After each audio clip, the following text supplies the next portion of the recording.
Hey, I want you to watch THS Wrestling. And if you don't do it, you're a bunch of geeks, jerks, overbearing, egg-sucking dogs. So you better watch the show or else I'll be looking for you.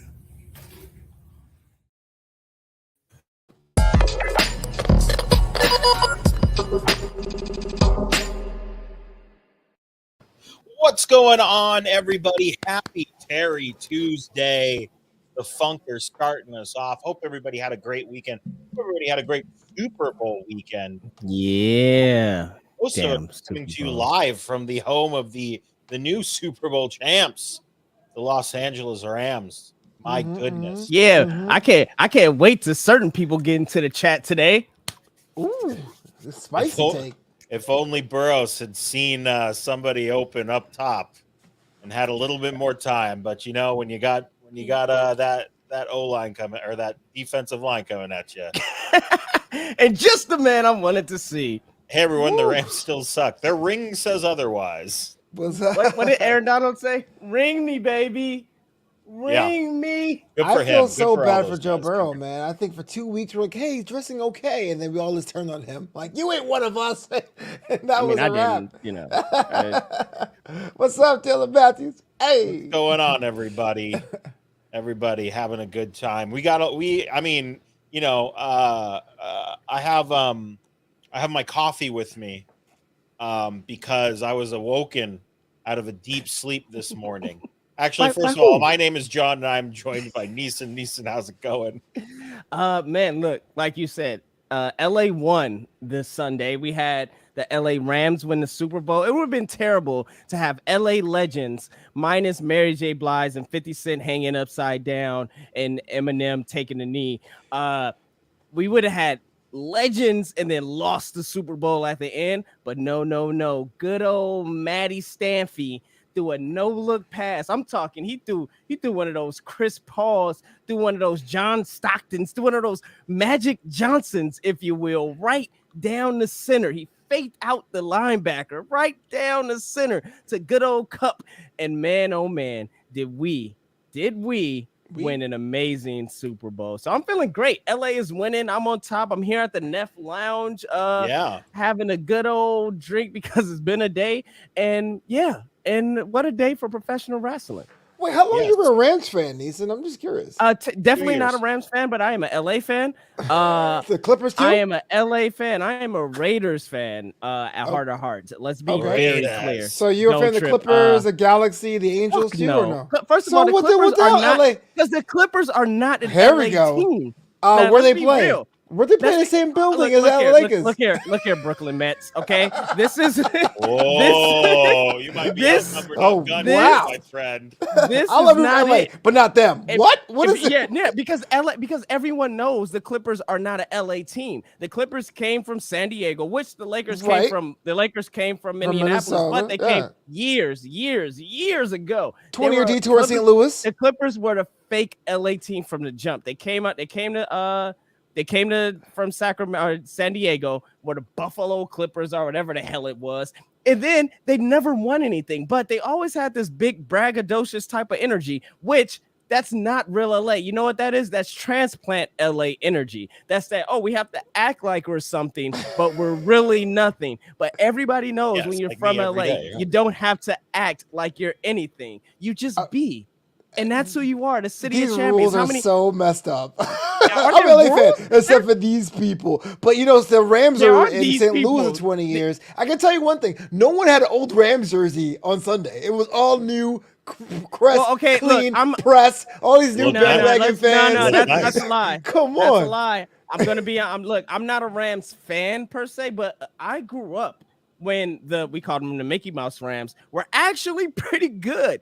So I'm not and they were just in Anaheim. That's why they're called the Mickey Mouse Rams. So they're LA adjacent. So I would never be I'm a Rams fan, but they're definitely more LA than the Clippers. You cannot put the Clippers and the Rams in the same conversation, bro. That is the most disrespectful thing you could do to a LA native. If you ask any LA native, That's disrespect. Whatever, man. I can't with you. It's true. It's no whatever. No whatever. The truth. I can't. Yo, I love LA. Except for these 5 teams. No, it is literally only one. It's literally only one team that LA will not claim, and that's the Clippers. Or the Angels. That's just fact. Well, the LA, that's weird because they never really were because they called them the Anaheim Angels.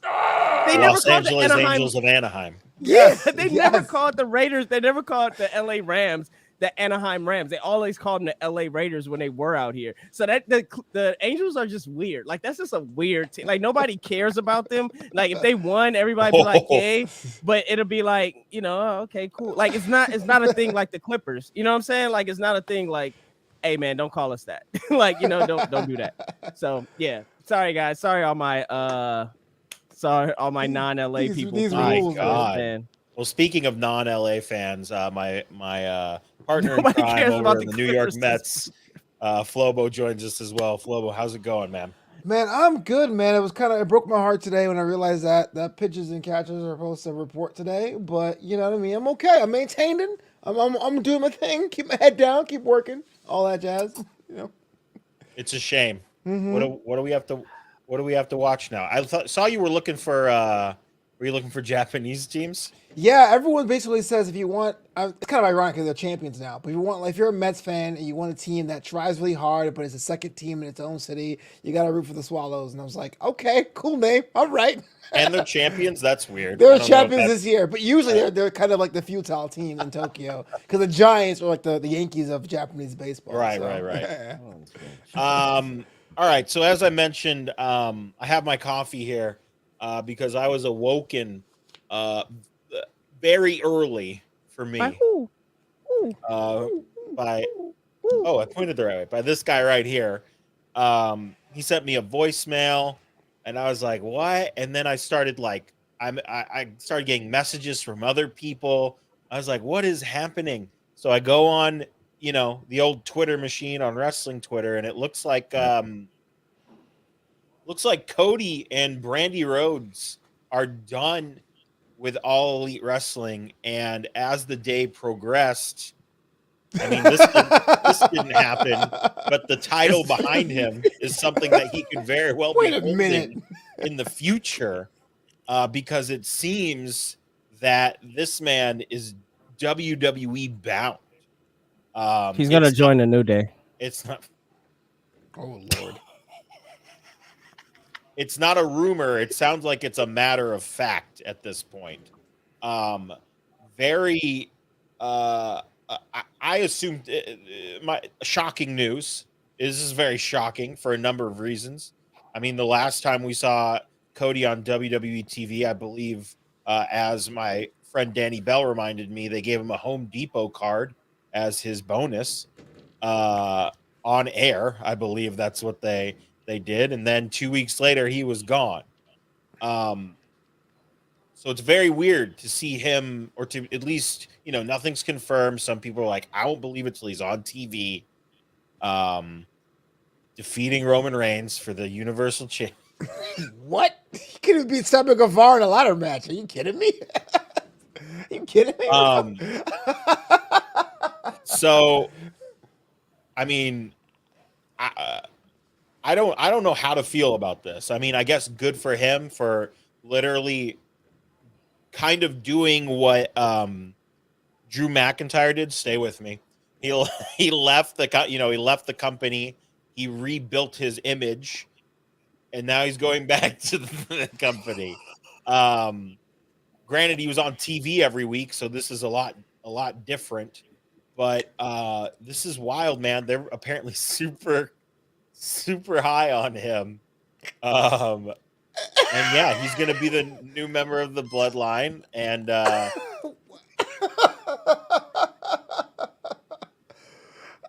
throw him the one.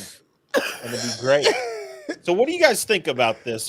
Flo, but what did you think when you first heard it? We've had about, I'd say, 12 hours to be like, what? How are you feeling about this? First of all, it's like you gave us a eulogy, man. Are you okay? Do we have to come over to your house? I literally don't care. I don't care where he goes. It's fine. So what's funny is that one of my other billions of jobs is that a couple of my friends got to get on the Macmania podcast on Tuesday mornings on Spotify, and we had a completely different show written this morning, and so we record at 7 a.m.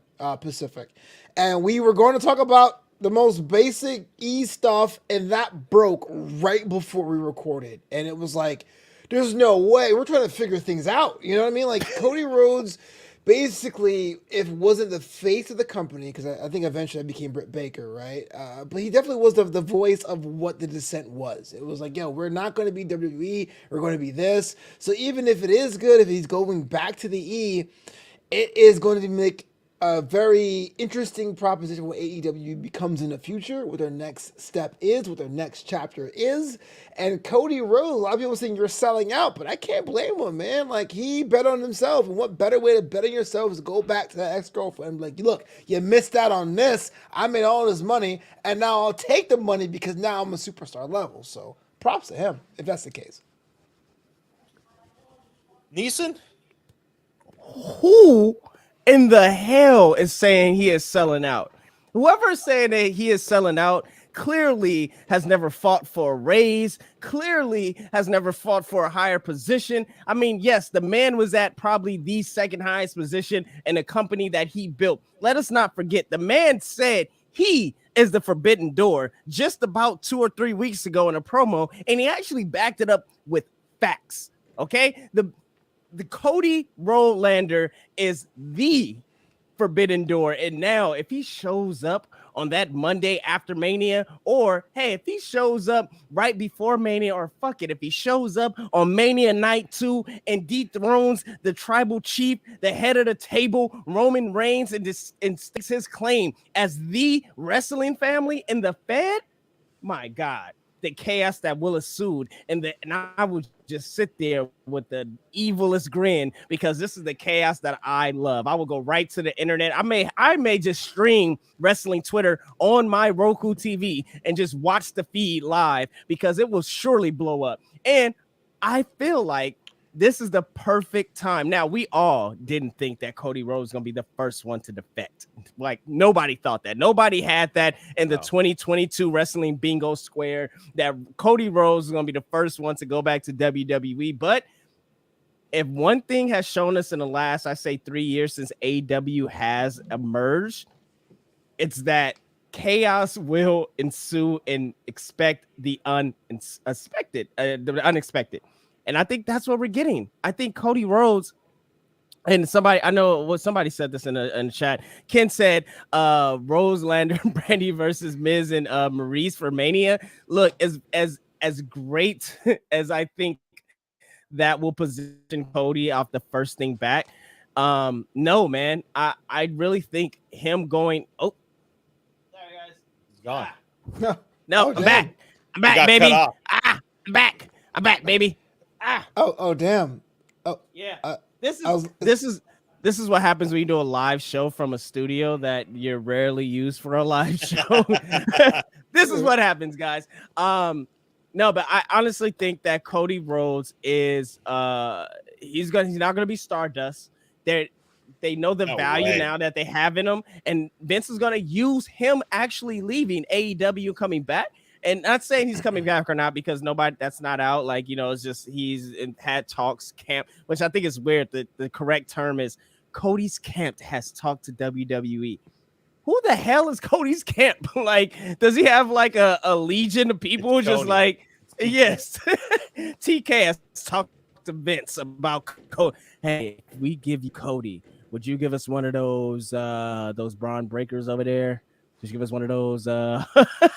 Would you give us one of those Usos over there? I think it could position him high, and he won't be going for an Intercontinental title. Won't be going for a U.S. title. He will be inserted in the main event at Raw, and I will love it for sure. So you guys think he's not gonna show up next week? You think he's gonna hold off? I think Cody's camp versus the my God. Give me the Nightmare Family versus Nightmare Family versus Dynamite, baby. I think he'll be here sooner than later. I don't think they're gonna wait to have him come out a little before WrestleMania or after WrestleMania. I think this dude might show up real soon wearing a fluffy white shirt. Doing the old Lex. You think he's Lex? He thinks he's gonna walk. Wow! At the Mall of America, of all places. I'm honestly surprised. Honestly, I'm surprised he didn't show up tonight. Really? Like, you think he was gonna have Cody Rhodes, Cody effing Rhodes show up in 2.0? Stop! What's the disrespect? Disrespect. Well, disrespect. Because are you saying Cody Rhodes is not a main eventer? No. Are you saying Cody Rhodes cannot headline a WrestleMania? I'm not saying that at all. I don't understand the unnecessary. Are you saying Cody Rhodes isn't the forbidden door? I'm not saying the unnecessary 2.0 slander. In fact, you were on Twitter this week saying, man, if NXT 1.0 is around, I would love to see Triple H and Cody Rhodes. First of all, bro, Triple H 2022 Black and gold. 22. Black and gold, not Stop 1.0. with this. Stop with this. Look, okay, fine. Black and gold, man, but you're missing the point. Don't disrespect black and gold. You're missing the point, man. That time and era is gone. Even if it didn't change the multicolor stuff, it would have been tired anyway. I don't need to disrespect and tease tonight. That's half my job on Thursdays, baby. Another thing is Cody doesn't go wherever he wants. To Pingo's point, I'm thinking right before Mania or the Monday right after. Why would you wait for someone who's such a hot ticket, if you will? Okay, look, this is why you'll wait for someone that's a hot ticket. You don't send him on your C-list show. All right? C-list? Yes, NXT 2.0 is your C-list show. It's not even A1 or right under B1. Look, it is your C-list show. And don't say that disrespect because it's it is disrespect. That airs every Thursday. Matter of fact, NXT UK is higher than NXT 2.0. I am actually inclined to agree, but here's the thing. Be clear. But what I'm saying is the problem is not so much that I'm not trying to defend 2.0. I'm not doing that. What I'm saying is that NXT Black and Gold was getting pretty much long in the tooth. When it was rebooted and it was dark and it was wings and skulls and it was like, man, Undisputed Era is together what, year 3, year 4 now? You knew it was tired. Something had to have changed. The direction wasn't good, but you sitting there being like, oh man, I wish it was still around so Cody Rhodes could fight Triple H like it was an old school level and SmackDown bring the pain. It's wrong, Mason. No. See, here's the thing. And this is the last thing I'm going to say about this Black and Gold thing. Yes, you are absolutely right that it was getting a little too stale, a little too of the norm, right? But how do you shake it up? You don't shake it up by getting rid of what made NXT different. Right? Everybody that is talking, that's coming out and said, they came in and said, we don't want any more professional wrestlers. We want sports entertainers. NXT was AEW before AEW. Right? Okay, let's just make that very clear. So if you double down on it, instead of just staying in the PC, start back touring. Okay. Make it feel big. You went against a place that was selling out 5,000, 10,000 arenas, having people big entrances, pyro and stuff. And you thought you was gonna get away with it in a gymnasium where you could fit 200 of the same people, even if that is like 75 of the same exact people, the same people that had a whole damn wrestling Twitter turn against MSK because of some bullshit like that. So you're saying Cody can rebuild it then? So rebuild it with Cody. No, we don't rebuild it. Yeah, why not? That's where Cody should go. Exactly, Pingo. That's what I'm talking about. Prince Buddy. No, see what I'm saying is you don't take a already dead because they think 2.0 is a 2.0. NXT is a dead brand, period. We could talk about DDR, Next Level Up, dance, all the whatever that new thing is that they got going down there that they killed 205. I see you. I will give my eulogy to 205 Live later. But we could talk about that. But I think you don't like it's already dead. It already has a bad taste. It's already a up-and-comer, upstart promotion. It is not an official third brand. So why would you put someone that we all, you, me, Pingle, everybody clamored to go against that main big title on AEW. Be a heel, Cody. Go for the main event. You're the face of the company. You're the brand. You're the guy. Why would you put him on an upstart company, AEW, mate? You wouldn't do that. You know what? I would rather see, whatever. I would rather see him in NXT UK. I would rather see Cody Rhodes and Wrestling Beyond. Shout out JP. I would rather see him at GCW than NXT 2.0. Let's be clear. Not defending 2.0 at all. I'm just saying 1.0 is dead. All right, I have two more things I want to talk about with Cody here, and my first one is, what were the rumors last week? You know, the Forbidden Door, like the crazy Forbidden Door rumor, where it was like, oh my God, this could happen, and then we could finally see this guy versus this guy. What was the crazy rumor last week? Wait, are you talking about Rumble? I'm talking about who people thought could show up on Dynamite to be the Forbidden Door. We thought it was gonna be. Everybody knew it was gonna be Keith Lee, right? But we also thought Cody Rhodes was gonna sign Triple H. No. Are you saying Triple H is that the trade? Triple H for Cody? No, not the trade. I'm saying we all random, big galaxy brain people were like, it's gonna be Triple H versus Cody in AEW. What was the first thing I said? What was the first thing I said? I said it on Twitter, and Flobo alluded to it. That is Kurgan. Guys, what do you think Kurgan's doing right now? Acting, probably. There you go. Yeah. But I said that it would have been imagine WrestleMania weekend, at Dallas WrestleMania weekend, American Airlines Arena, 20,000 packed, hanging up the Raptors, and your main event, Cody Homelander Rhodes versus Triple H. The man, he took a sledgehammer to the throne on his first AEW debut. Imagine that. And then the undercard being Braun Breaker versus Dolph Ziggler. I don't know. But just at the top of the card being that sold out arena, everybody screaming, Cody. Question. Cody. It'll be amazing. Does he have Damian Priest's U.S. title? He's Homelander now. Does he become U.S. champion? Because a lot of my friends are saying he's tailor-made for that division. Do you have him on Raw? Do you have him on SmackDown? Where does Cody go? If he's not going to be 2.0, where would you put him? Y'all are disrespected. He didn't have the major title of his own promotion. He was a TNT title at best or most. That's why he left, because he wants the big title. I understand that, but you don't get that the first day. So I ask you, is he becoming U.S. champion? It's been 3 years. WrestleMania is 40 days away. Is it not? Has anyone on this channel, watching this feed, in this room, has anyone said, and just by chance, has anyone said, hey, Cody Rhodes should go for the main AEW title? Pingo, you said? What do you mean? Like, have you said Cody Rhodes should go for the main?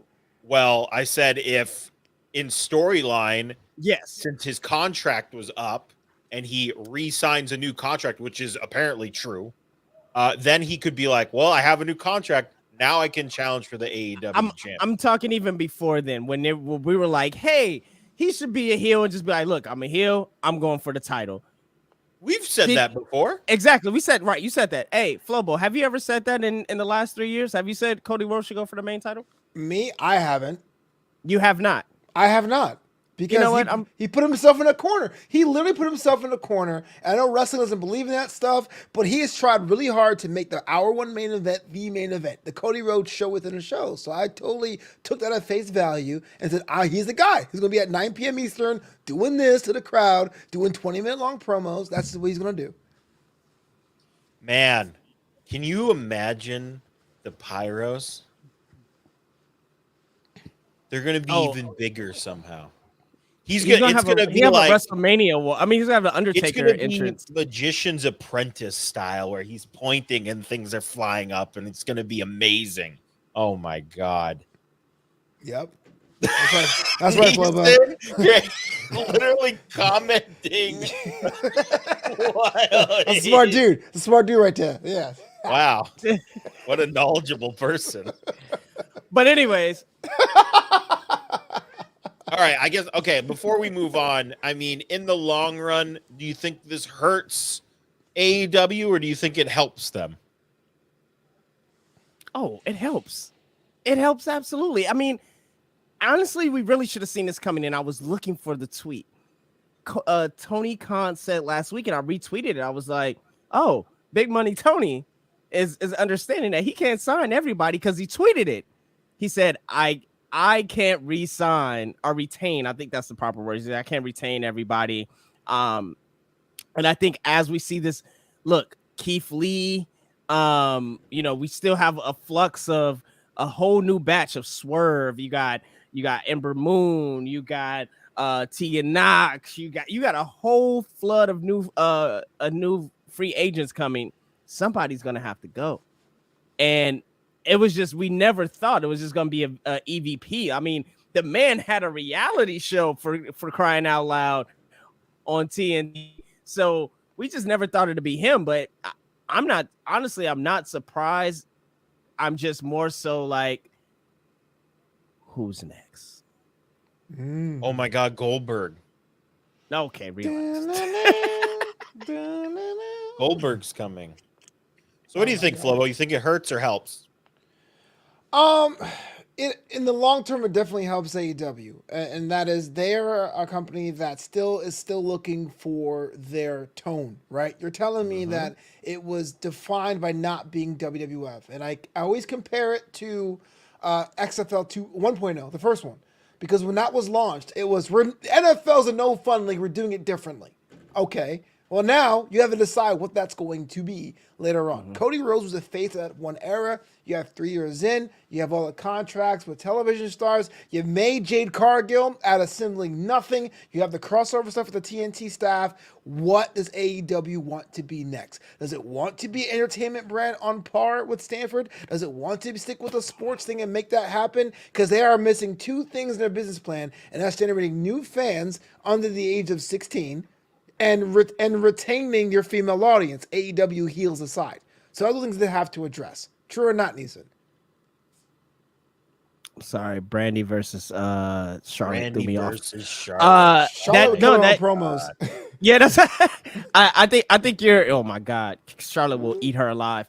I think you're absolutely right. I mean, you have to retain your own fans, but you also have to grow it at the same time. And I think with Cody Rhodes leaving, Cody Rhodes actually making room for not only new wrestlers bringing new fans and them continually growing, they're definitely gonna do what's exactly the things you just said. I think it helps both parties, honestly, because AEW is the new kid on the block, the new start. Everybody wants to hop on it. It is the DZ Discovery Zone, and if they play it right, they can expand and they could do all the things, and hopefully they don't phase out like DC Discovery Zone did, and like other things did in general. But nobody is going to ever get rid of Chuck E. Cheese. People are still going to go to Chuck E. Cheese. Chuck E. Cheese has a history. Chuck E. Cheese has the moments. It has you can smell the pizza when I talk about it. Like, it is the Chuck E. Cheese. So allow those older characters like to go back. And I don't mean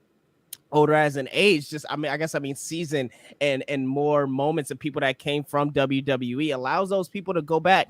Hey, let Jon Moxley go back in a couple of years. Let Daniel Bryan go back in a couple of years. Let Chris Jericho go back in a year. Like, it'll open up more room and to tell bigger stories across both brands. So I think it helps all parties. Why is everyone saying Brian Cage? What's happening right now? Did something happen with Brian Cage? Or are you guys are you guys suddenly big Brian Cage fans? Brian Cage. Talking about the first crop of people that are going to be let go. Really. Come on, it's a work, correct? I don't think it is. I feel like someone would have everyone confirmed is that it was. like, I mean, press releases. Listen, 3 press releases. 3. 3. Not you got, one. You got AEW, Tony Khan, and Cody and Brandy's, right? Yeah. Or the Nightmare families, because he has the symbol. Yes. Oh boy. So, man, why'd you got to bring up? I only went to Discovery Zone once, dude, and I was like, "This is great," and then it was gone after that. Went to Chuck E. Cheese to pick up my lunch for my manager doing a lockout, and the creepy ass thing is turned off. Yeah, that would definitely be creepy. Brian Brian Cage Cage, he wants to go to WWE. Well, I mean, I want to, I want a lot of things too, but this is probably not going to happen. Yeah, I want a ponytail for sure. I was going with it. Yeah, sure. My brain had to register that. I was like, oh, what? Who? So, I mean, this was kind of the hold my beer story, and the story that broke yesterday. We were like, this is insane. Nothing could possibly go crazier than that. Apparently last night it was on the Twitter it was announced on Twitter that WWE is going hard to try and get Stone Cold Steve Austin to wrestle a match at WrestleMania in Texas, and his opponent would be Kevin Owens. Makes sense. That's the rumor right now. There's nothing of substance, I believe, but first of all, we haven't seen Stone Cold since 2000. Well, I'm sorry, we haven't seen him wrestle. We don't know where he's been for 17 years. No, we haven't seen him since, I believe, it was 2003. Him versus The Rock, the last match. Rock. Yeah.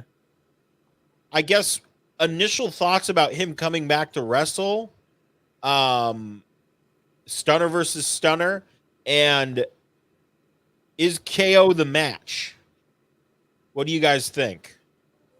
Like, is that the match you're like, if Stone Cold comes, I would love for Stone Cold to come back, and if he was to have a match, I'd love for it to be against Owens, or I don't want to see Stone Cold come back because I'm worried, and I don't want him to wrestle Owens. Where are we at? I think Flobo's ready to go.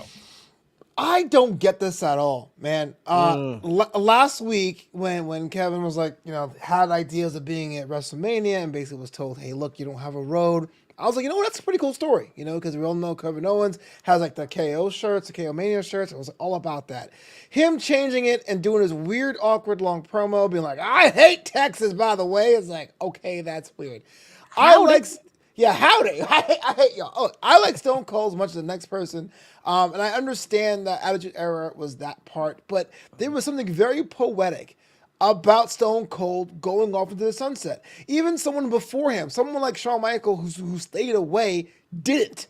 So if Stone Cold came back, that'd be great for now, but everything else would be like Jordan and the Wizards. Like, it doesn't really count. Like, I don't understand why you would do that now in 2022. It's just basically saying you don't trust your roster. I mean, you don't want to give them a shot. So I would like to see it, but I don't understand pushing Stone Cold to come back. Do you think it would have anything to do with their little BOGO deal they put out yesterday? Yeah, restaurant tickets are pretty cheap, man. It's just the travel and the food and everything else. Yeah, the buy one get one. It's always embarrassing when WWE does that. I don't know why they did it. Thinking it was a Valentine's Day thing that no one would notice. We noticed. Oh, we noticed. Neeson, what do you think? I don't want to see it. I don't want to see it. I love Stone Cold. I love Austin. I mean, in Pingo, you know this. Whenever I know somebody had a serious industry, I can't even say the word. I'm just so flustered. Injury. My God, yeah. Whenever I know somebody had a serious injury, whenever you hear about just how less functional they were and just how it hindered living life, I care about that more. And Stone Cold talks about the stories all the time. Now, granted, he talks about how feeling amazing is now, but when's the last time the man hit a mat, you know, and especially hitting a mat for 15 minutes, 20 minutes. That's what I always worry about.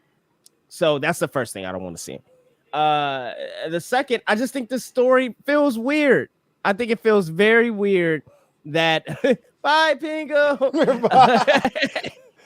I think it feels very weird that you know, how they I don't like the text, like you said. I thought it could have been a very great story, like Flobo said, of drawing it out and maybe having somebody. The first person I thought was Undertaker. I'm like, I don't want to see Undertaker in the ring. No. But but I was like, hey, maybe it's honestly, it wasn't until I seen a picture of KO with the hat, and I was like, yo, what if it's Bradshaw? Like, what if Bradshaw comes back and we get KO versus Bradshaw? Like, I'll be for that. I'll be for the wrestling god versus KO, right? Like, I would be You know, that's so weird you say that, because the other day I was just randomly thinking, why did JBL never come back and wrestle? Because he's happy. Wow. and you know, I think, look, if Austin, I think they definitely need it, right?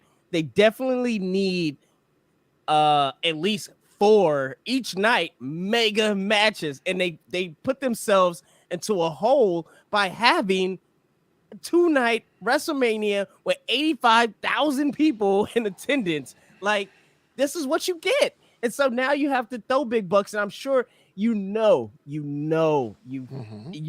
they was going after The Rock, because they started greasing up those wheels for that Survivor Series 25th anniversary that he didn't even send a video in for, but he sent the video in for Ken Shamrock's Hall of Fame speech for Impact. Like, this is how desperate they are for something, and with Shane McMahon not being a part anymore, they have to pull out the big guns. And I don't know, man. I don't think Austin, like, everybody's gonna be happy and excited, but maybe throw him in a tag match. Like, how do you make this actually must see and not just like, well, it's Austin, so I have to watch?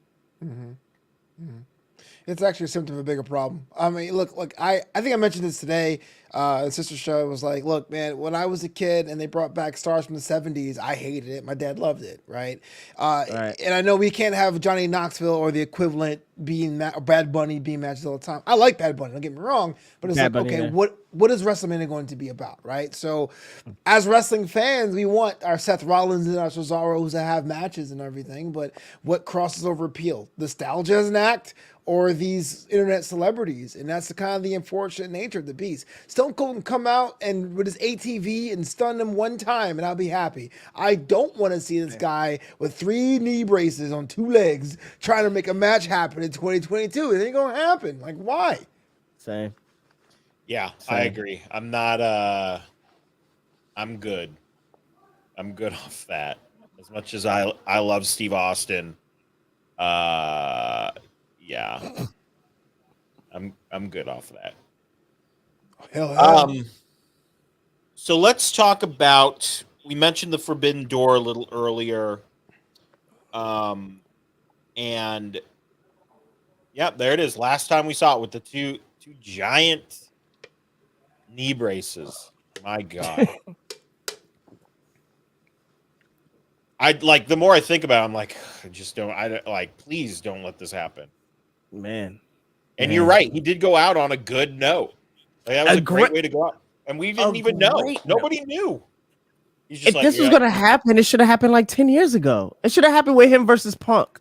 Like, that was like the match that it should have happened for. There you go. I think Billy Ray's got the best idea. You have the KO show. He runs down Texas. Stone Cold comes out, does a couple of things, stuns him, and leaves. So do you think it's the John Cena Undertaker moment?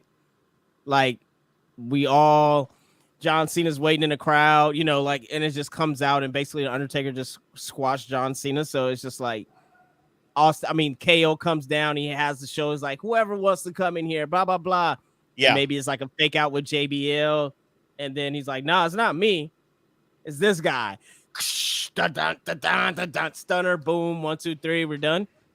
So it's a 15-minute, 20-minute segment, but it's a 3-second match. It's a WrestleMania moment. There it is. That is. Then they probably paid him like $20 million for that.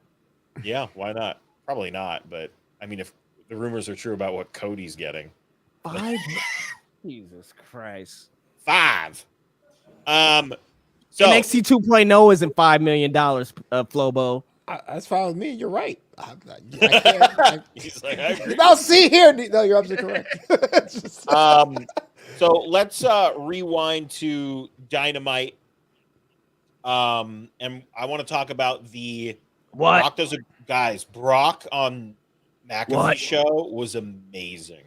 What? I loved it. It was so funny. It was a good time. Hey Flobo, why you don't watch the McAfee show? There's a lot of disdain behind that. No, I was just saying that you're the watcher. I was saying Pingle was a watcher. He watches everything. Oh, I wasn't hating on McAfee. I thought you said I don't watch it. I was like, God damn. I said the watch. Okay, I won't put you guys over anymore. Forget that. It's over. That's not happening. So let's talk about Keith Lee's debut on Dynamite. I absolutely loved this. I've been a huge Keith Lee fan since his days in Inspire Pro. I was happy when he signed with NXT, and I was happy when he got brought up to the main roster, and then whatever happened. And now he's back, and he's in All Elite Wrestling. I thought this match was perfect.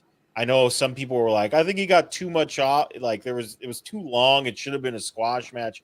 I think for the people who don't know who Keith Lee is, because I have a friend who watches. I think he watches AEW every week, but he doesn't watch WWE as much. And he had no idea who Keith Lee was, but now he's fucking obsessed with him. He's like, who is this guy? And he's like, I went back and I watched old matches of him, and I love this guy. This guy's great. I want to see him every week. And I was like, holy shit, that's amazing. I thought the match was great. I thought it showed off what he can do in the ring. I thought commentary put him over really well, and I'm excited to see where Keith Lee goes from here. What did you guys think of the match? Did you think it was too long? Was it perfect? What did you think of the debut? Were you happy with it?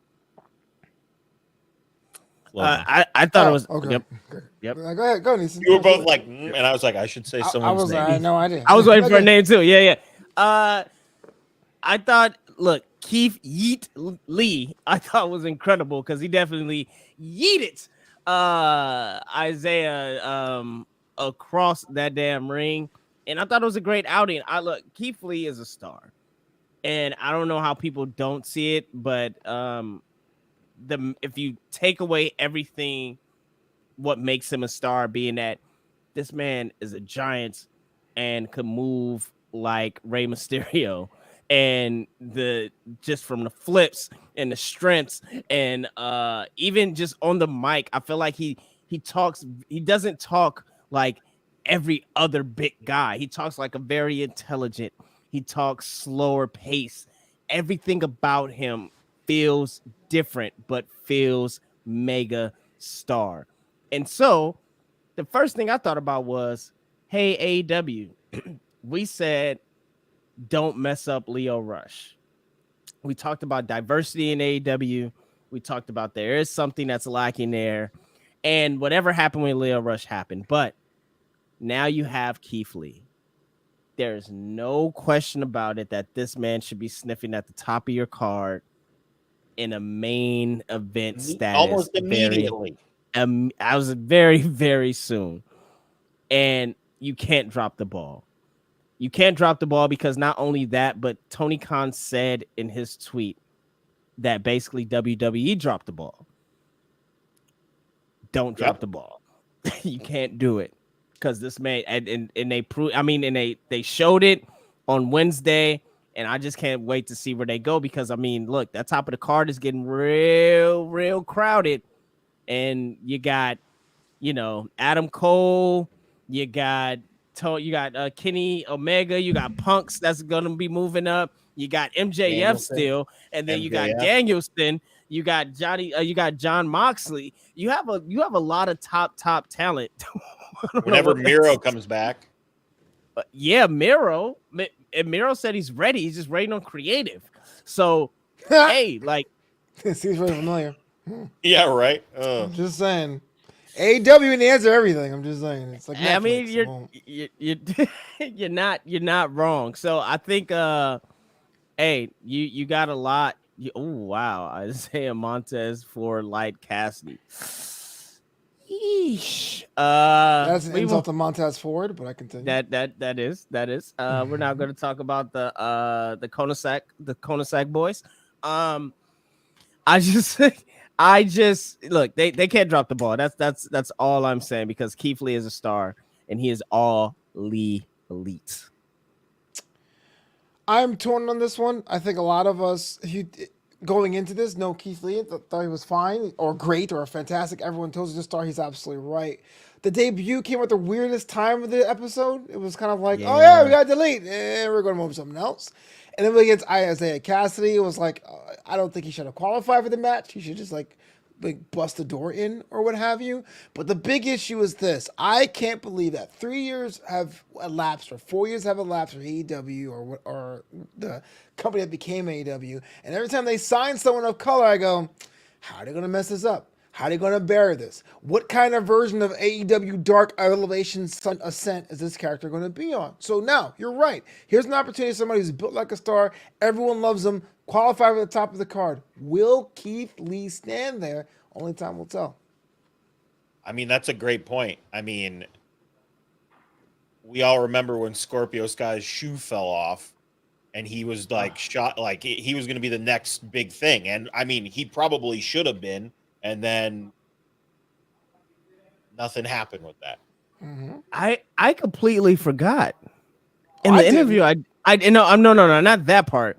In the interview I did with Cody and Brandy, I asked Cody, who is the guy in AEW that could be the top guy? And he, without a breath, said Scorpio Sky. And it took me back because I was like, wow, like you're absolutely right. Like, because we all thought that Scorpio Sky was that next guy, especially when he lost the shoe. Like, it was like the crowd was behind him and he had this momentum.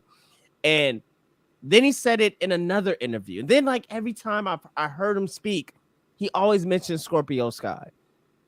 So it makes me wonder, was there more so creative differences that was going on? You know, you heard that he got distant from the EVPs, etc., etc.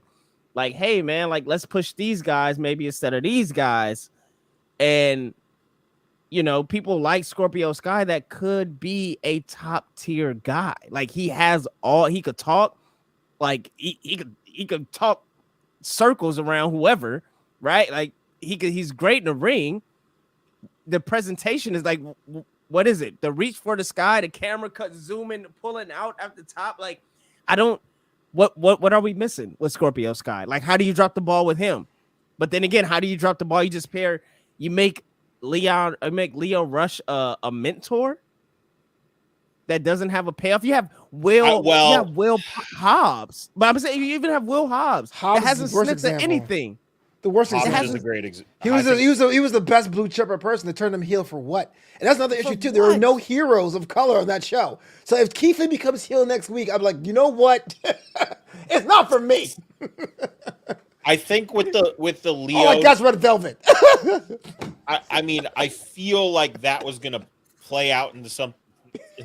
Come back, me. That was Kid as a favorite wrestler. I think with Leo and Dante, that was gonna play out into something bigger. But I mean, we'll never know. But yeah, I mean, they've dropped the ball on a lot of guys and gals. And I mean, what is Ricky Starks doing? What's that? Ricky Starks. Ricky effing Starks. Okay, moving on. No. But that's the biggest problem I have in that brand, is that there is, and I try to watch it as I can, not to make it everything about race, but there really isn't a character of color that is aspirational, or at least a protagonist. If I want to show my nieces or nephews this sport, there isn't an onboard character like a Bianca Belair in Stanford. And so when I see someone like Keith Lee, everyone says he's a star, everyone says he's charismatic. He has to. I mean, if he becomes another heel or he in the back of another stable, I'll be very disappointed. Now I know it's speculation. Hopefully I'm wrong, but if that's the case, what we know, I'd be like, oh, come on. Wow, representation. Didn't Big Swole talk about that? Don't get me started on Big Swole, man. Because how do you sign somebody and then someone goes, "Hey, man, this one thing I think you could change. You have no talent. Cut." I was like, "What?" Hey, man, I had a whole. Yeah, that was a whole thing. Do you want to come back? Do you want to get to Smooth's question now, or do you want to come back to it? Let's get to it now. Let's get to it now, then we can move from it. So, do y'all think Cody was a bust as AEW as far as a superstar goes? He had a couple of TNT title runs and a few decent matches, but other than that, to me, he felt very stale. But I would like to hear y'all's opinion. Would anyone like to take that before I do? I would love to take it. I think Cody Rhodes was exactly what AEW needed. They needed somebody that should have been sniffing that top talent or top tier roster main title, but help build a mid card. Now, granted, what I didn't like was he built a mid card, and I mean, unfortunate passing to Brody that had to give it back. Every time he left, he just came back to get the title back anyway. And I felt like it did nothing for Sammy, him doing the ladder match out of nowhere. I felt like that didn't help. But I feel like without him actually defending that title, during a pandemic, having that quote unquote real open door, that's how we got Eddie Kingston, everybody. Like, That's how we got a couple of really dope players in AEW defending it every single week. I just think we lost that. I think we lost that energy around it. But I don't think he was a bust at all. I think he was exactly what AEW needed. Isn't that how we got Ricky Starks too? I think so. I think that's how we got Ricky Starks as well. Yes, when wasn't he still with NWA? Yeah, they were doing like the NWA crossover. Yeah, so I think that's how we got Ricky Starks as well. Yep. No. There's no metric that Cody's a bust. I guess I'm looking from a TV standpoint. I think I alluded to it before. When you have a 2-hour show, the most important ad break is the 9 o'clock hour in between the first hour and the second hour because it's the longest ad break. And here's somebody, when you have your Jerichos on top, your Moxes on top, you need someone there to say, hey, look, that's our attraction. This is what, to compare, in WWE, they put Rusev in that spot. That's because he was so good. He was overperforming his crowd response with Rusev Day. That guarantees people will stay for the top of the breaking hour. Usually a person gets frustrated when we move up the card. So no, not a bust at all. But the more important question is, the TNT title was basically built and put around Cody Rhodes. Has anyone really been elevated to that championship? Is that elevated more prestigious besides Brody Lee, rest his soul? I mean, if Sammy loses it tomorrow, I would say absolutely not. If he keeps it and has it for a little while, I would say maybe. But I need him to stop carrying around 2 titles. I don't care. Just get rid of him. But you have Darby Allin. Again, you have Darby Allin now going back to the TNT title. Like, when is somebody going to win a TNT title then go for the world heavyweight title? When are we going to make it seem like it's an actual stepping why stone? Isn't Darby going for the world? That is weird, right? That he won it and then he's like, I'm in a tag team with Sting. Man, I really like that TNT championship. Like, shouldn't he be in the? Oh wait, no, because that's for the I was like, shouldn't he be in the brass ring thing? And I went, oh wait, that's for the TNT championship. So probably not. Yeah, see, like they get like that. Wait, the brass ring is for the TNT championship?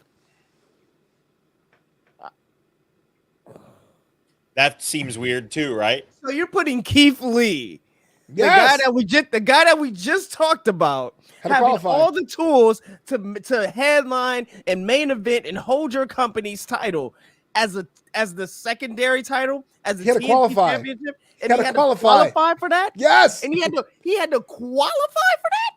Yes, no problem. He's a star, though. Okay. Guys, it's gonna be okay.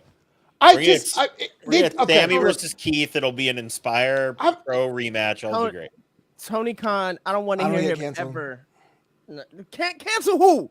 No, I got something to say on my chest. I don't want to get canceled. Say it. No, I'm not. No, I'm trying. Okay, I'm not gonna do. I'm trying to be as respectful as possible. It is kind of curious that Professional wrestling don't care about black people. I'm not gonna say all that. Please, I need a job out here. I'm saying it's interesting that Jade Cargill defends on Friday nights a secondary title on a secondary show, and you told me she's a star, but yet Britt Baker has no one to fight her. And then you have Keith Lee qualifying for a secondary title against Isaiah Cassidy. So not only does Isaiah Cassidy doesn't advance, your star that was basically a loan for the company is in this spot instead of Isaiah Cassidy. And I'm asking you this, not to be, brother, power to the people, but someone who has a next generation of black fans. I go, who can they aspire to? I'm a little frustrated is all. And hopefully it changes. Yeah. But they're just not talented enough. I'm not trying to get myself. No, I'm not going to agree on camera. No. And please understand. Yeah, I know. Understand. I'm saying this from Tony Khan's tweet and not from what actually Nissan Flobo or Pingo says or thinks on this show. This is from what Tony Khan tweeted, and this is the issue that I have with this whole diversity thing that they're trying to push in AEW. Matter of fact, you know what? This is not the time. I know this is Black Heritage Month and all, but I am not gonna sit here and point out all the L's that we continue to take on a day-to-day because Hulk Hogan is booking this damn Black Heritage Month. I don't know what's going on, but I am going to take a step back and I'm gonna let Pingo continue driving this car. He said, "Let me tell you people something, brother." Oh my god! Hogan. And then Booker T is right next to him talking about, "Can you dig it?" Oh my gosh! Like I honestly, it confuses me how we can have conversations about diversity, how you can have a roster make a fucking rap mixtape album or whatever the hell you got, and then you only promote it doing the only black on black wrestling thing that you got to promote a black wrestler that is debuting, which you don't even talk about the album, by the way. You just show a lower third, and then you talk about you have your quote unquote star that wasn't handled and treated properly. You have them qualify for your secondary title that technically doesn't mean anything. You don't even treat it with no type of like purpose or anything since Cody Rhodes had it. Oh, and then on top of that, you have your TBS champion defending on Rampage, which is on TNT. But hey, it's maybe because she's green. Fuck out of here. She's money. And I can't wait till she leaves so we can get Bianca Belair versus Jade Cargill. Matter of fact, Charlotte versus Jade Cargill at WrestleMania, because that is going to print money, and that's going to be main event. And I'm going to stop. Pingo, please. So, let's go Mets. No, let's go Mets. We're not stopping yet because would both of you have rather Keith Lee just shown up at the pay-per-view and be in the match instead? So the question I have is, why is Keith Lee going for the secondary title, right? If you're telling me he's such a star and he's boxed up for his money, he's been dropped the ball, that sounds to me like a big deal.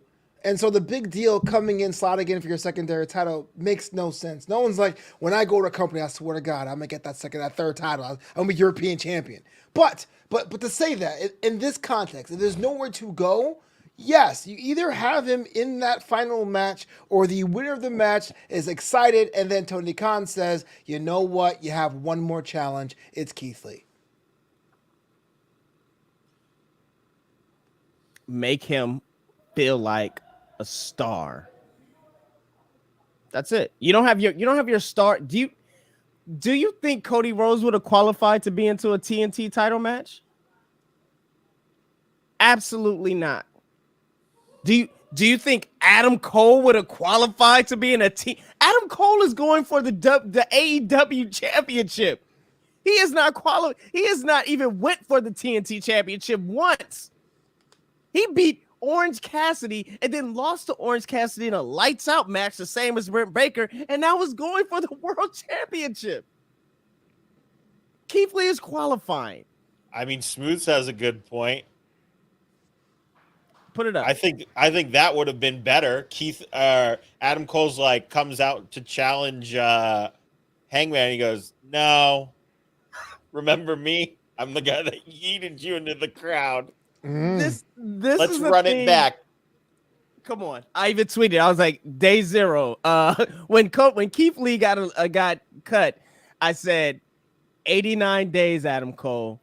Keep your head on the swivel. And then that's all you had to do was make this. He didn't even have to have a match. Adam Cole could have came out. He could have went to Hangman, tapped the thing, said, "Watch your back," start walking backwards up the stage, turned around, and next thing you know, yeet, gets thrown out, and everybody would have went ape shit crazy, and Keith Lee like, "Oh my God, Keith Lee is all elite."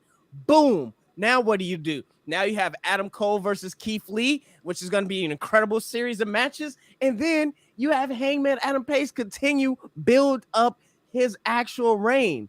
Because let me tell you, if Adam Cole beats Hangman, you wasted a title reign just like WWE wasted a title reign with Big E. If Adam Cole loses to Hangman Adam Page, you just wasted a loss on Adam Cole because records matter in AEW. Why do this to yourself? You know what? Give me Stardust at WrestleMania, goddammit.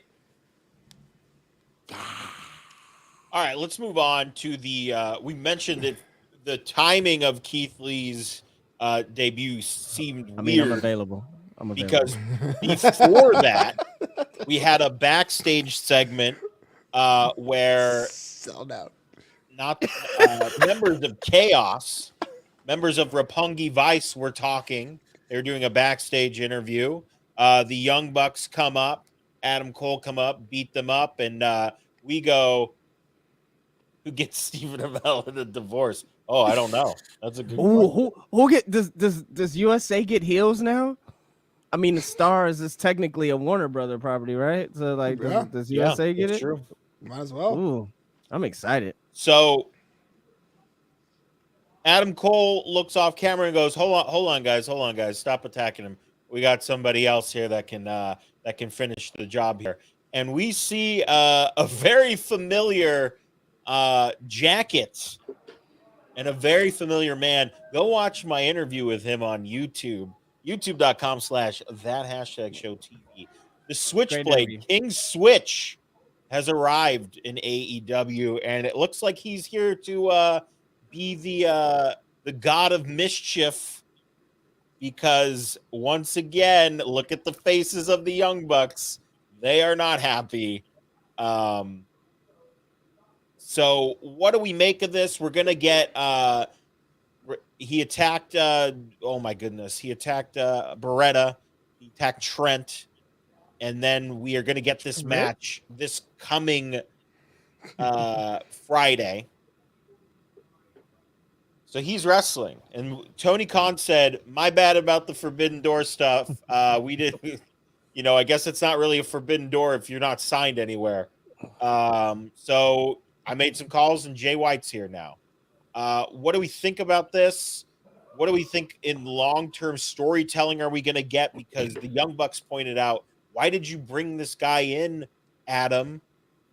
Kenny hates him because if you recall,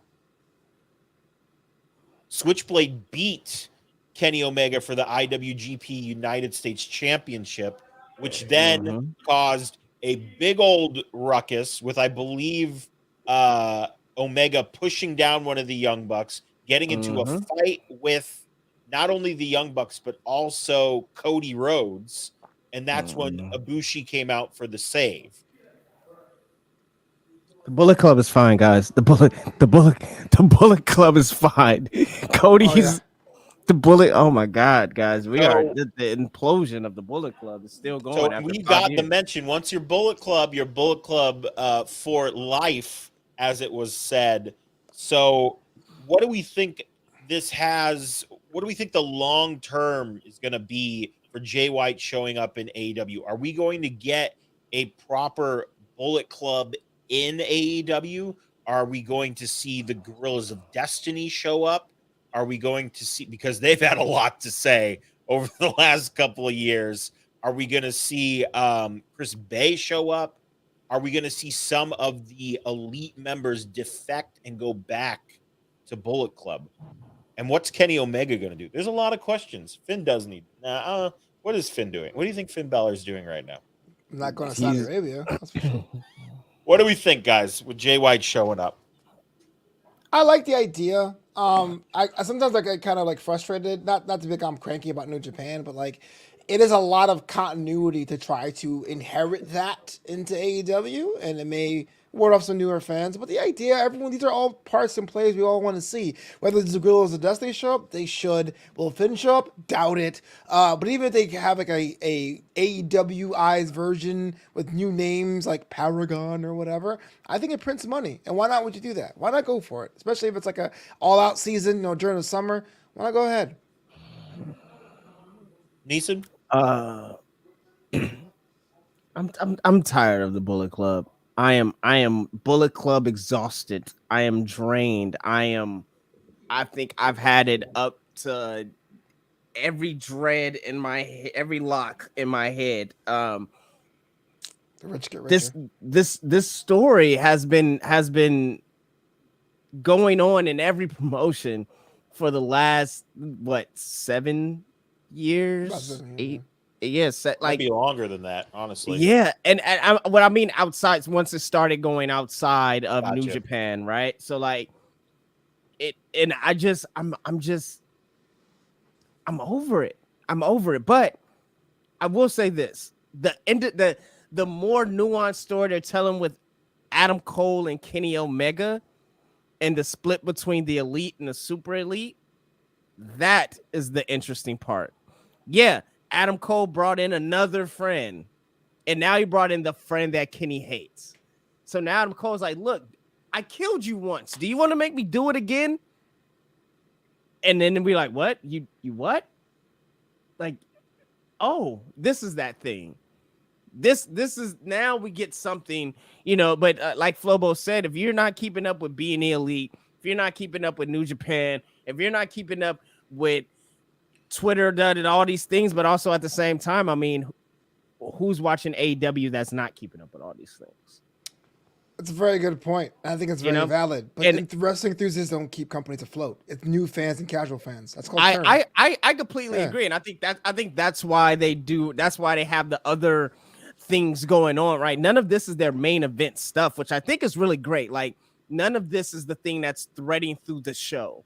Yeah, it's usually one off and done, and then people watch being the elite. So I think that's really great how they maximize their time when it comes to the Bullet Club, elite stuff.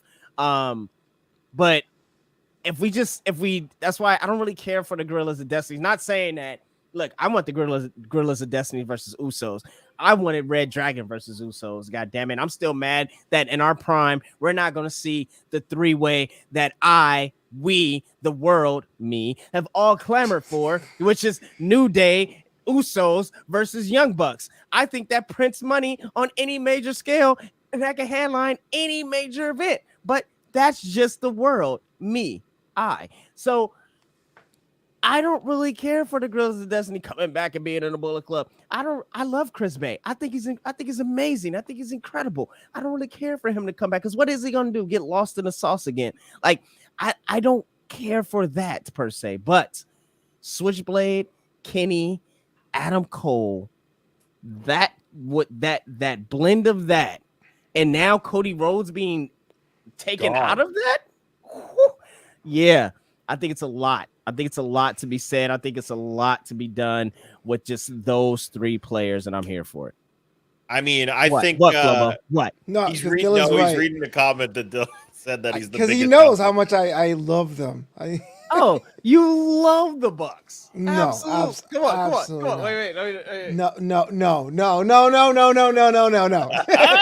not doing this. Bucks are youth. I think, I mean, I guess my opinion on this is because we're already going over on everything. I'm just going to say, yada, yada, yada. We're going to have a blood and guts match down the line. That's really all I'm going to say. We'll just go with that. You can. I'm taking the over, Matthew. Take the players in that later, but that's, I feel like, where we're going to go. Pingle. Over under super kicks. I'm taking the over. The over. The over is 7.5. It's the over for sure. Yeah, I was going to say about 11.5. 7.5 is a star rating on the five star rating. That's what it is. Ugh. look at. Come on, Pickle. Come on, let's do it again. Stop. Pickle's got guns too. Jesus can you be Pickle's working out. No way. That never happens. Hey Flobo, can you be our Adam Cole in the middle? Can you be that? Come on. No, come on. I got you. You can do it. No, you can do it. Doing it. Not doing it. You can do it. Not doing You it. can do it. No, I'm not doing it. Stop. Come on. No, stop. I'm not doing it. Ah, come on. I hate you all. I hate you all. All right. I mean, we only have one thing that we were going to go over. We wanted to talk a little bit about Elimination Chamber. It's on Saturday. 9 a.m. Pacific. At 9 a.m. Pancakes and wrestling, baby. Do we want to run down the card and what we think is going to happen here? Look at this. Look at this. Blue Eye Bandit. I never knew Brock had blue eyes. My God. All right. Nah, so which match does Cody Rhodes show up in? He eliminates Austin Theory, comes out with there's only one true wrestling family. Because you know that's the same people that do Seth Rollins' theme song. So it's Oh, it is? Yeah. Oh Downstrike. Bringing the theme song with him. Cody's getting a generic Death Rebel theme song. Deal with it. Nah, man, come on. We're not. No, man. I will look. This is not. I think I'm gonna start a whole series about wrestling theme songs. It's just the terribleness of. Yeah, you guys see Quinn McKay joined NXT? That's pretty cool. Good for her. Did not watch this week's episode. Don't spoil it. I don't watch NXT yet either. She's a new announcer for them. So. Oh, really? Yeah. I don't like. They're like joined by new announcer, and I think. Dominic, Like what's her name? I can't remember. Ring announcer, or is she I think is she's she on the table? backstage. Wow. So what happened to Mackenzie? Or I what's mean, her she name? might just be there until ROH comes back. So I don't know. Yeah, good for her. I kind of wish she was wrestling too, but I mean, she's kind of just a Swiss Army knife of all good things. So Kinley something. Anyway, when is Roxy showing up? When is Roxy showing up? I don't know, but the name that they trademarked that everyone's like, oh, that's Roxy's new name. That's actually Quinn McKay's new name. So, well, yeah, hopefully, yeah, I want when is Roxy showing up? Let's do it. So we want to go through the card here. We're not talking about that DDR show. Yeah, no, let's just go through the chamber matches. All right, the chamber matches. So it was announced on Monday that Alexa Bliss is the final participant in the Raw Women's Championship. So it's Liv Morgan, Rhea Ripley, Bianca Belair, Doudrop, Nikki, ASH, and Alexa Bliss. That's Young Bucks disdain there for the ASH. So what do we think here? Are we are we retaining our title? Or I'm sorry. We're not. The winner. Yeah, the winner gets the Becky. Who's going to WrestleMania? Should have been Bailey, but are we? Should have been Bailey. Mm-hmm. How do we feel about Alexa Bliss being the final competitor? Because I said that and I saw some disdain. I don't. Okay, so I was in fact looking for Bailey, and I don't mind Alexa Bliss being there because she's earned it because she was on TV for weeks. The problem is that we don't really know who this Alexa is, and now you're in this matchup where on SmackDown you got Charlotte Flair versus Ronda Rousey. This is like box office. It's gonna be printed up in newspapers. People read that still all across the country. And now you got a very, very weak Becky Lynch and a possibly rehabilitated Alexa Bliss. That seems kind of weak to me. But anyway, no, I think Becky retains. Or I think whoever wins this match in Elimination Chamber is kind of a moot point because Becky will retain at Mania. All right. Neeson? It's asinine to make, or it's asinine for anybody else to win besides Bianca Belair. Like, how do you not have Bianca Belair redeem this 26-second loss at SummerSlam to go on to face Becky Lynch at WrestleMania in front of 85,000 people? Now, all the crap that we give WWE, they have taken the time to build one hell of a star within Bianca Belair. They did the slow burn. They did the packages with the amazing, the song was cut, or the promos were cut to such an amazing song. They made it the Raw theme song. Like, Bianca Belair was that chick. And she won a WrestleMania. Now she's going on and she had an incredible title reign, I thought. And now they make her lose to Becky Lynch at 26 seconds. And then you put her in an Elimination Chamber match. She never got a real one-on-one. She did get a real one-on-one, but she lost dirty, right? So she never got her revenge on that.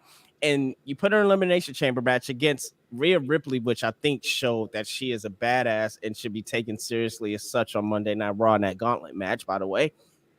But then you throw Alexa Bliss in there.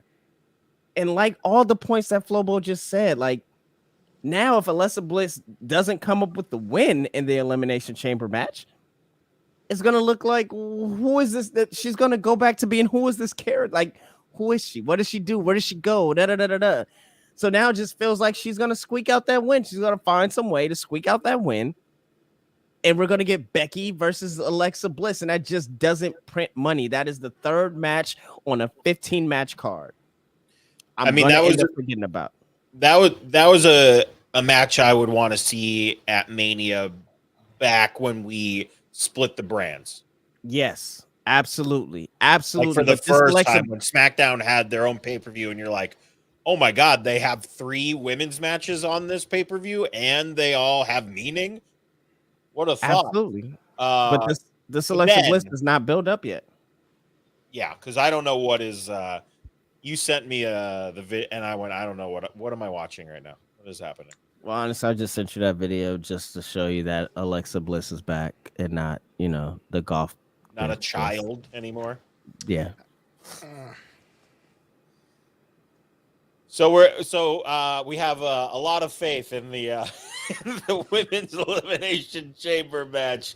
Oh boy! Well, let's talk about the other one for the WWE Championship. We have Bobby Lashley, Brock Lesnar, Seth freaking Rollins, Austin Theory, Riddle, and AJ Styles. Is Bobby Lashley retaining, or are we going to see what I believe chat has been talking about for the last couple of weeks? Are we going to see Roman versus Brock, title versus title? No. More of no. Hell no.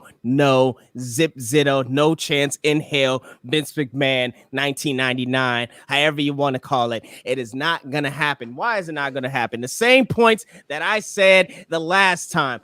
We got 2 different networks. Do you think these 2 different networks wants one champion going across networks? Hell the F no. They want their own champion. How much as wrestling is booked and predetermined in all the cases, there's one thing for certain. These 2 networks are in competition of each other. That is point blank and period. Fox does not want Roman Reigns on Raw. Oh, God damn it. Oh, they don't want you at all. They just cut you off. Let's shut it down, man. Fox is like, oh, shit.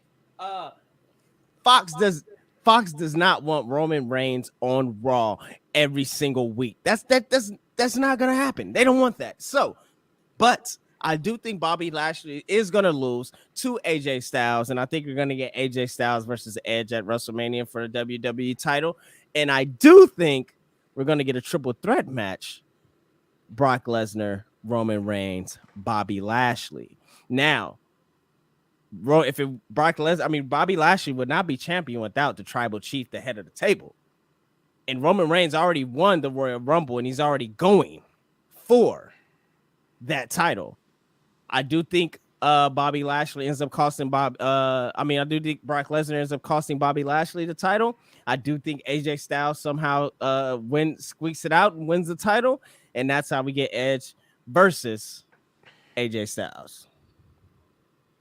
Because that's the real money match. Bobby Lashley versus, whoever else. You ruined Big E. I don't know who else you gonna do? Seth Rollins, freaking. Yeah, Seth I want AJ to win that too. I'm not sure if he's actually going to though. I think AJ Styles is someone that you could tell towards the end of his career, tail end of his WWE career at least, can really go for one more title run. And then anything that was asked for him, why not do it? As much as I'm not a big fan of Edge, that does print money. But if Bobby Lashley retains, I'm fine. If Brock wins it, I'm fine. I think those are the only three options there. So I'm agreeing with Neeson, but I'm also hedging my bets. Fair. I think AJ should have won Royal Rumble, but that's just me. No, Madcap Moss said no. Well, come on, man. They don't want none. That would have been I think that would have been the play, and then you could have just said that he did everything and then some in his entire wrestling career. How does Mac, the man with the most secure pants of all of wrestling, eliminate AJ Styles and no fallout? Just they don't want none on opposite shows. By the way, that's how you know. That's Madcap how you know. Is too strong. That's what it is. That's how you know they don't want none. Jeez. I don't care. I literally don't care who wins this match. Sorry. I don't care. You know what? I think the fact that you don't care is probably, I think that's AJ Styles winning is going to make people care. Yeah. That would be great. I'd be fine with that. That'll throw the real wrench into everything. That'll throw the real, I said it like my grandma or something. That'll throw the real wrench into everything. Are you saying ranch, Mom? Ranch. Yeah. So I think that's where they have to do that. If not, then come on. They can't do title versus title. Bobby Lashley versus who? Bobby who? I really think Bobby Lashley is a credible champion, but who? That main event roster, who? Austin Theory? Cat Boss comes over. Or Riddle. Hey, Randy. I love Riddle, man. Come on. I love Riddle. I love everything about the toga part. I love everything about Riddle, man. Riddle is I don't even want him to get the title because I feel like they're gonna just ruin him. They strip everything away that makes it. He is the new 8. All he does is talk about being high, smoking weed, and rambling. It's amazing. He's just I got a Flobo. I got a cousin named Flobo. Yeah, but he was back. We didn't really talk much. But when we did talk, you used to always talk about these cookies you used to eat. Man, and those cookies were soft. I want some cookies right now. Have you ever had Miss Amon's cookies? Hey, Randy. Hey, Randy. I love it. Oh, I love it. That's crazy. Because usually people say that's too comical in wrestling, but yeah, I'm with you. I think it really makes it work. And him calibrating the scale last week was hilarious. Oh my god! When I'm calibrating my square on, no. All the weed and Randy Orton the week before talking about, I know exactly how many grams are in an ounce. 28 grams, and I was just like, you know what? If we know one thing about Randy Orton's like smoking weed.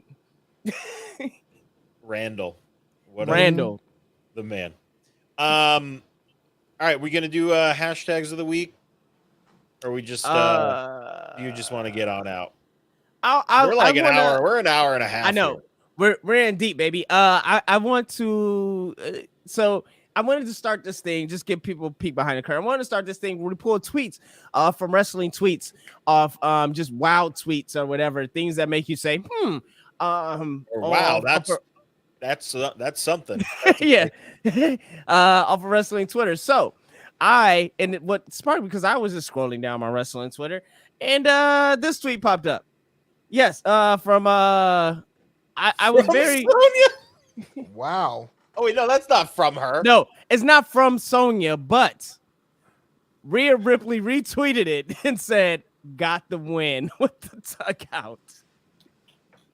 That's how I found it, and I was just like, "Oh, I didn't even catch this when I actually watched the match," and I was just like, "All right, Rhea, thank you for retweeting it." But also I wanted to talk about Flobo's face when I took it out. It was incredible. I mean, I want to see what you're doing. You're like, oh, this is the one from my show tonight. This right yeah. Well, this is the content, right? Well, because I had the Cody Rhodes one, but I was like, no, I gotta go with this one. This is really great. This is great. This is a great one. Because look, like I mentioned, Rhea Ripley put on a hell of a showing, over 40 minutes wrestling on Monday night, and this was a Monday night where they showed all of the commercial breaks for picture in picture, by the way. So it wasn't like she was like taking time off. She was going hard with some incredible. We talk about NXT UK. Go back and watch Rhea versus Piper. I think that match is really fantastic, and they really got to show what they can do in the ring together. So I think with Doudrop and Rhea, that match was incredible. Of course, every time she's in there with Bianca, those are two staples that's going to take the women's division if they let them to the next level.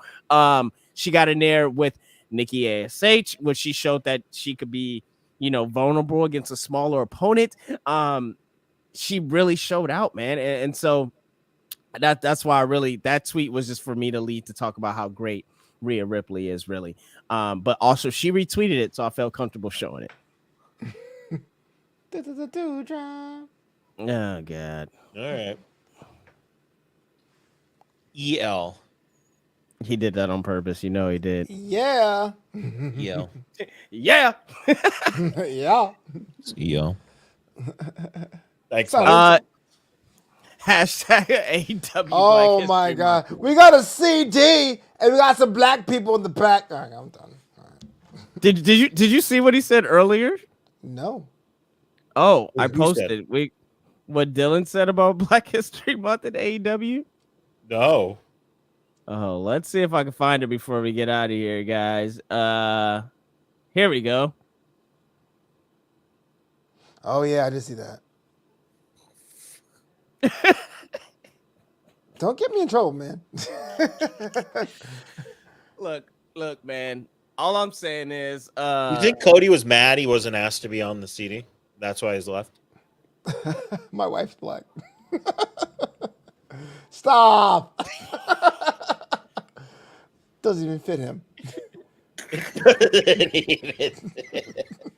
All right. Flo, where can everybody find you? Well, when I'm not being canceled, you can follow the Apple Voice on Twitter and the Mac Mania podcast every Tuesday, Spotify original, exclusively on The Ringer. Check it out every Tuesday, where I get to hang out with Evan Mack and Jack Farmer. And Jack Farmer and I get by like Voltron, talk about NXT 2.0. It exists. And NXT UK on Draped in Gold every Thursdays live, 1:30 p.m. Pacific. Neeson, what do you got? Guys, you make sure you follow me on Instagram at StayFlyLife. Follow me on Twitter at YRF Squad or on StayFlyLife. Start at that one as well because Intercession premieres on Revolt on February 25th, ladies and gentlemen. So this hard work, season 1 will be on February 27th. Season 2 will be in June. But in between that, come out and support a film called On the Line. February 19th, that is this Saturday. If you are in LA, it's a short film that I produced, scored, and did original music for. It has won awards all over each festivals across the nation and the world, actually, this year. So it is a true story, and it's about mental health. It's about suicide, and it's about just the mental health talk in the Black culture. And so it's a really great short film that I'm glad to be a part of. So if you're in LA, after after Elimination Chamber, because of course Pancakes and Wrestling. Come out. Hit me up. I get you tickets. It's really great. It's at the Chinese Theater, so it'll be fun. 2 o'clock. Well, yeah, it'll be great. I'm at my Doctor Who convention this weekend. So. You are at the Doctor Who convention this week. It's all good. We have another one in March. We have another one in March. So who's your favorite Doctor then, Pingle? Who's my favorite Doctor? Second Doctor. Conversation. Oh, like the classic second, or like the 10th second. Got it. No, like like number 2. Got it. And then after that, 11, Matt Smith. Okay, yeah. Those are my 2. He has lots of hair. We're gonna get Neeson on that train. Flobo, you watch Doctor Who? What? I've dabbled. I'm afraid to get into it because it's so many doctors and seasons that I'm afraid to get into it. I'm trying to get into it. Yeah, it's like Star Trek. It took me like 30 years to get into it. Like literally 30 years. And now you have your own Star Trek show. Yeah, keep it as long. We're available now every Thursday. Hey. Well, you can find me everywhere at JP Thrice. I think in about an hour or 2, I'm going to hop on Twitch and try to get into some Deathloop. I'm trying to finish that game out. Very cool game. Can we just play? Can we play something on Twitch, guys? Can we play something? Yeah, I would love to. Yeah. The new guys, I don't think you guys, either one of you play Warzone, but man, they did some revamps for season 2, and oh my goodness, I'm down. The multiplayer map is fucking fantastic, by the way. The 2 maps. I haven't even jumped on Vanguard yet. But I'm down for Warzone, man. Let's do it. I'm down for whatever, guys. Let's do it. Just one. Just one kill. Everybody gets one.